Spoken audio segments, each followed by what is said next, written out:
सभी जानते हैं कि कृष्ण के साथ इनका विवाह नहीं हुआ है, लेकिन फिर भी राधा रानी ने इतना अधिक प्रेम किया है कि अंत में सबने मान लिया राधा के प्रेम।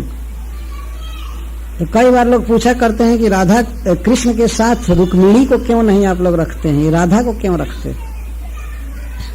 एक बार एक व्यक्ति ने हमसे पूछा, अमेरिका में एक स्त्री ने पूछा, वो आर्य समाज की थी। तो उसने पूछा हमसे कि स्वामी जी, कृष्ण की बहुत सी पत्नियां हैं, तो उसमें प्रधान रुक्मिणी है, तो मंदिरों में आप लोग रुक्मिणी को क्यों नहीं रखते हैं, राधा को क्यों रखते हैं? इसके साथ कृष्ण का क्या संबंध? मैंने बताया कि राधा उनकी प्रिया है, उन्होंने इतना प्रेम करके दिखाया है कि स्वाभाविक प्रेम, कोई हमारा पिता अर्पण करेगा तब कृष्ण के पास जाऊंगे और नहीं अर्पण करेगा तब। तो राधा रानी इसकी चिंता नहीं की, सारा परिवार का बंधन, लोक लाज सब कुछ छोड़कर कृष्ण को उन्होंने वरण किया। तो उनका प्रेम सबसे अधिक है, रुक्मिणी सीता आदि की तरह अपेक्षा बड़ा है। तो मैं समझाया कि जैसे मान लीजिए सीता का विवाह होना था, बीच में धनुष अड़ंगा डाल रहा था, मैं पूछ दिया कि यदि राम धनुष नहीं तोड़े होते तब क्या होता? तब तो सीता का विवाह नहीं हो पाता। तो राधा रानी ऐसा नहीं है कि बीच में कोई शर्त हो, हमारे पिताजी कन्यादान करेंगे तब मैं विवाह कृष्ण से करूंगी, या समाज कहेगा तब। समाज छूट जाए, बाप भाई माता सब छूट जाए, लोक परलोक बिगड़ जाए, नरक में जाना पड़े, लेकिन कृष्ण से प्रेम, इसको प्रेम कहते हैं, जो किसी भी विघ्न बाधा की परवाह नहीं किया। इसीलिए तो राधा रानी आज कृष्ण के साथ है और समस्त देवता मनुष्य सभी मानते, हाँ राधा प्रिया है कृष्ण। तो समाज ने तो मान ही लिया ना। समाज इन्हें सर्टिफिकेट नहीं दिया राधा रानी को, राधा रानी ने ले लिया समाज से सर्टिफिकेट कि मैं कृष्ण की प्रिया हूं। तो फिर वो पूछती है स्त्री दूसरी बार, कृष्ण 16,000 स्त्री से क्यों विवाह किए? बहुत दोषारोपण पूर्वक पूछ रही थी, तो कृष्ण पर दोष लगाते हैं। तो मुझे क्रोध आ गया और मैं कहा, इसमें तुमको क्या दिक्कत है? कृष्ण 16,000 रखे चाहे 16 अरब रखे, इसमें तुमको क्या दिक्कत है? ऐसा प्रश्न पूछती। तो अब तो सब लोग हंसने लगे, तब वो कुछ प्रश्न रखने के लिए कहती है, क्यों नहीं दिक्कत है? उसके मुख से निकल गया। तो कहा, दिक्कत है? क्या दिक्कत है तुमको? तुमको क्या प्रॉब्लम है? कृष्ण ने 16,000 रखे हैं तो और सब लोग हंस रहे थे, हाँ भाई इसको क्या दिक्कत हो गई? और मैं भी आश्चर्यचकित हो गया कि तुमको कोई पर्सनल दिक्कत है क्या? तो उसका पति था, वो भी वैसा ही था, दोनों की जोड़ी विधाता ने बनाई थी। वो कहता है कि आप ऐसे क्यों बोलते हैं, डांटते क्यों हैं, प्रश्न का उत्तर दीजिए। तो मैं कहा, मुझे भी तो प्रश्न पूछने का अधिकार है ना। प्रश्न पूछ रही है तो ये कहती है कि हाँ हमको दिक्कत है, तो आप ही बताइए क्या दिक्कत है। तो वो कहता है कि क्या दिक्कत है बोलो तब। सबके पास वो नहीं बोली तो ये कहता है, पति क्या कहता है, हाँ दिक्कत है। तो क्या दिक्कत?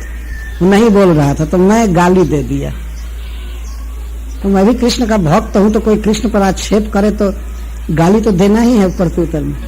वो कुछ नहीं बोला, कहता था हाँ दिक्कत क्यों नहीं है, दिक्कत क्यों नहीं? तो मैं कहा, क्या दिक्कत है?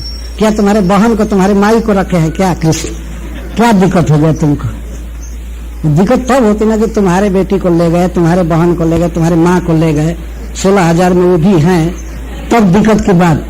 तो क्या दिक्कत तुमको क्या? तब सब लोग डांटने लगे, अरे बैठो बैठो, क्या प्रश्न कर रहे हो, बैठो। और फिर कुछ लोग कहे कि स्वामी जी आपको साधु जैसी भाषा सीखनी चाहिए, आप साधु नहीं। मैं कहा कि ये तो बहुत अच्छा है जो कृष्ण को गाली दे रहा है ना, ये तो बहुत अच्छा है। आप लोग ये सिखाइए कि उसको कैसे पूछना चाहिए। भाई सुखदेव गोस्वामी को कोई दिक्कत नहीं है, भगवान वेदव्यास देव को, भगवान शिव को, प्रभुपाद जी को, भक्ति सिद्धांत सरस्वती महाराज को, सारे भागवत के टीकाकारों को कोई दिक्कत नहीं है, आनंद से वर्णन करते हैं और उसको दिक्कत हो गया। उसको प्रॉब्लम हो गया। तो ये है राधा रानी का प्रेम, कोई बाधा विघ्न किसी की अपेक्षा नहीं की।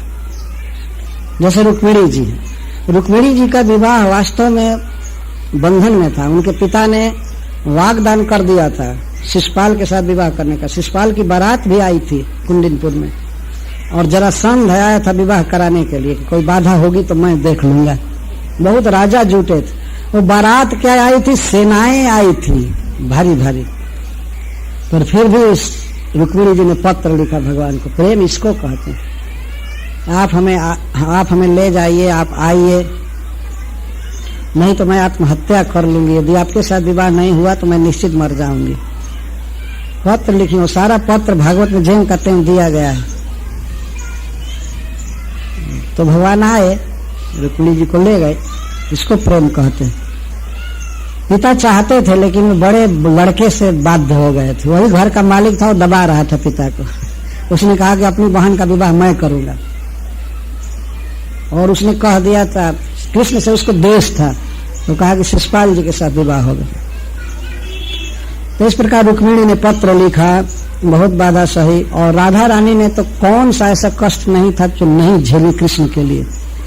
यदि कृष्ण आधी रात को या दोपहर दिन में बुला दे राधा रानी को, तप्त भूमि है, बालू का तप्त है, पैर में फोड़े पड़ जाते हैं, लेकिन राधा रानी जाती ही है कृष्ण को सुखी करने। कोई उन्हें नहीं रोक सकता। जैसे गंगा जी की धारा आवाज समुद्र की तरफ जाती है, वैसे कोई नहीं रोक पाया उनको। कवि ने लिखा है कि बादल गरज रहे हैं, रात में सियार बोल रहे हैं, भूत प्रेत बोल रहे हैं, उल्लू बोल रहे हैं, झिल्ली सांप रेंग रहे हैं, लेकिन राधा रानी आधी रात के समय कृष्ण के प्रेम में कृष्ण को सुख देने के लिए निकलती हैं घर से, अकेले, सखियों को भी नहीं कहती। तो कोई प्राकृतिक विपदा हो या वज्रपात हो जाए सिर पर, उसकी कोई परवाह नहीं है, कृष्ण को सुख देना। तो इस तरह से कृष्ण को सुख देने वाले में राधा रानी सर्वोपरि है। तो इनके गुणों का वर्णन, इनके स्वभाव का वर्णन, महिमा का वर्णन बहुत शब्दों में किया गया है। तो काल अपने चक्र को चालू रखा है, 1 बज गया। ठीक है, हम बंद करते हैं। हरे कृष्ण। जय जय श्री राधे।